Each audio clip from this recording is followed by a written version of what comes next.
And then turn the two chest up the other way. You don't complain much about the size of the accommodation. No, there was one big happy family. It was hard times, but it was nice because people had more time to talk and socialise. You know, nobody was in a rush. Only when you've got to get out there and earn some money, then you've got to go like that to pick the hops. In the East End, hop pickers didn't earn much, and the accommodation was basic. The whole families would come back year after year. For many, it was the only holiday they had.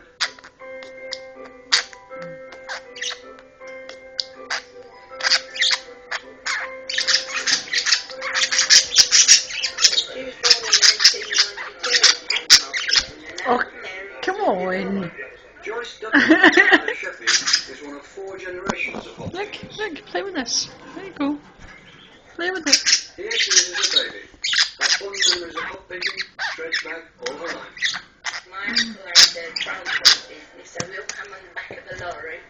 Can you imagine health and safety there? Your children sitting on the tailboard of a lorry. My husband's aunt, many years ago, she couldn't afford to